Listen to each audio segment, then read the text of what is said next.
words of my mouth and the meditation of all our hearts be acceptable in your sight, O Lord, our strength and our Redeemer. Amen. Please be seated.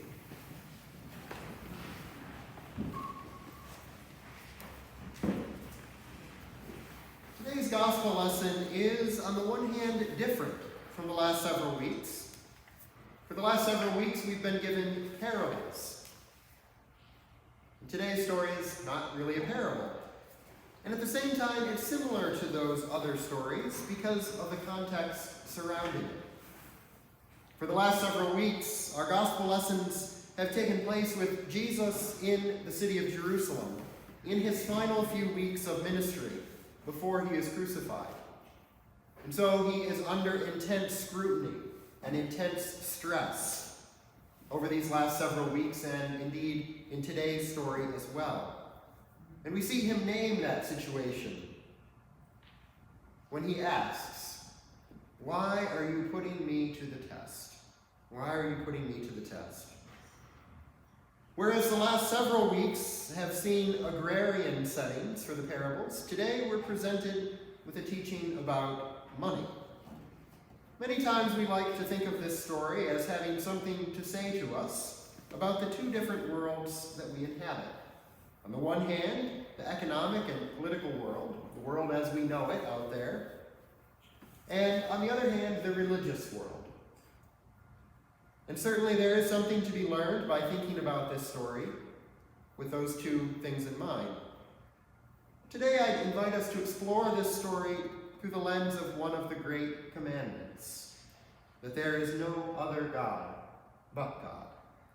Thou shalt have no other gods before me. Jesus, like he often does, cuts straight to the heart of the issue, naming that it is necessary to eradicate all dependency on money. For when the sun rises and sets, when the world spins on the axis of money, when the thing we chase after the most, worry about the most, orient our lives around the most, is money, well then, I think you can see where I'm going.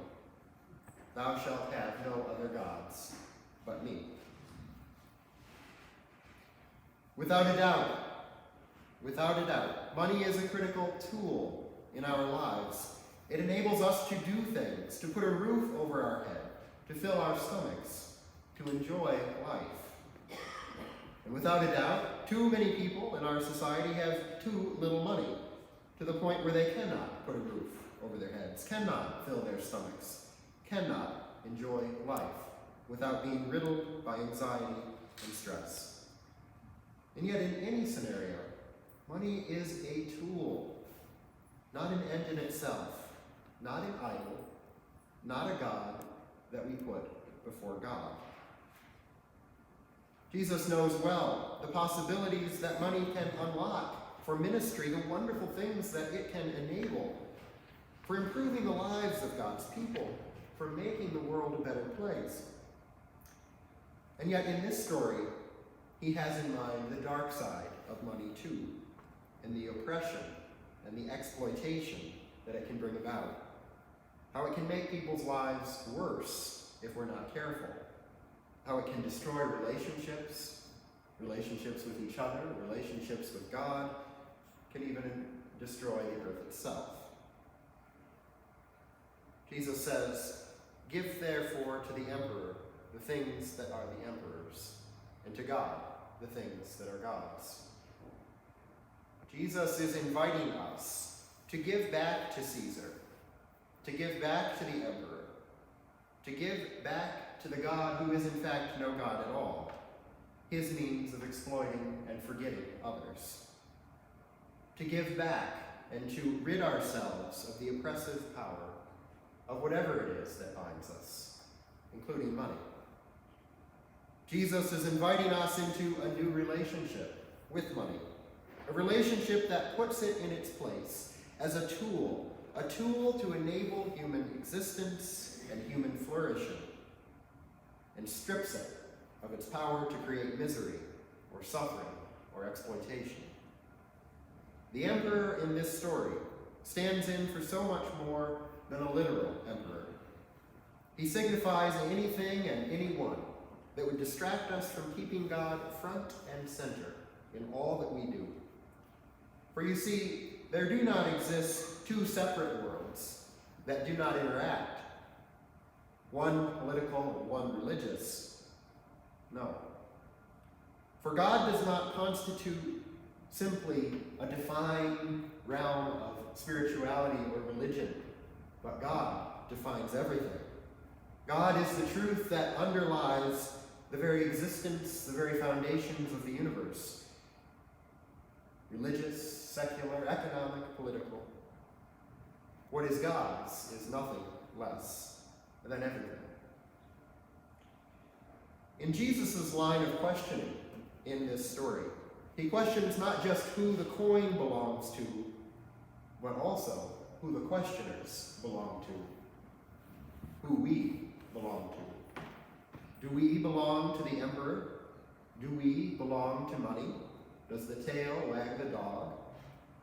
Or do we belong to God?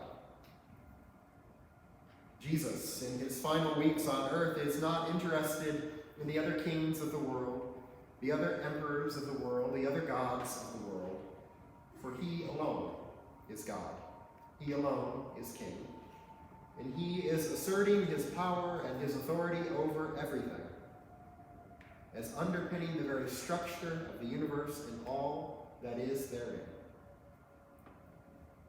Part of remembering that God is God and that money is not is putting these things in their rightful places here in our church communities. All too often, we constrain ourselves by what we do not have, by what we lack.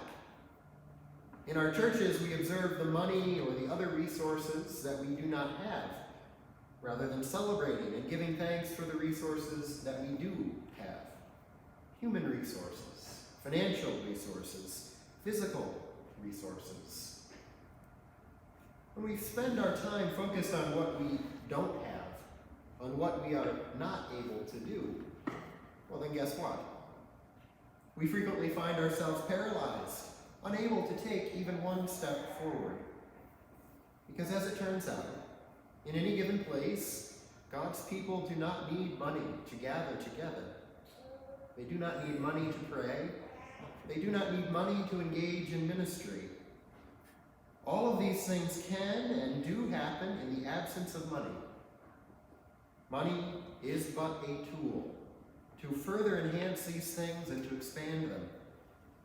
Money is a tool for ministry, as a tool to help us in our worship, as a tool to help us gather, as a tool to help us serve others. What would it look like to name and to celebrate the wonderful, abundant resources and gifts that we already have, to put them to work and see what happens? If we have 10 hungry people and only enough food for 5, what would we do? Perhaps we would give food to the 5, or perhaps we would spread it out among the 10. But certainly, we would not throw our hands up and say, well, we don't have enough food for everyone, so nobody can eat. And yet, that analogy I see in my work around the church over and over again.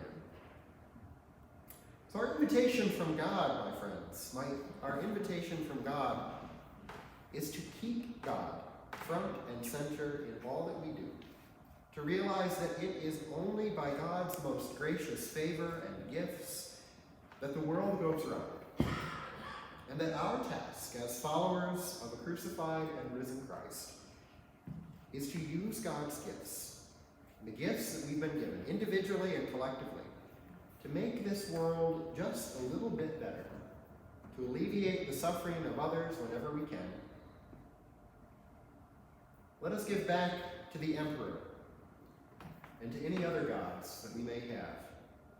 Let us give back to them anything and everything that exploits or degrades anyone or anything.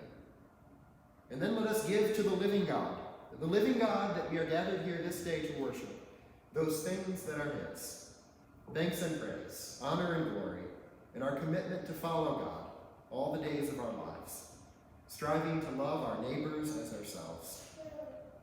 Friends, Jesus says that these are the greatest commandments and sum up everything that matters about Christianity. Love the Lord your God with all your heart, mind, and strength, and love your neighbor as yourself.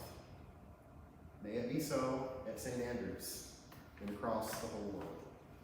Amen.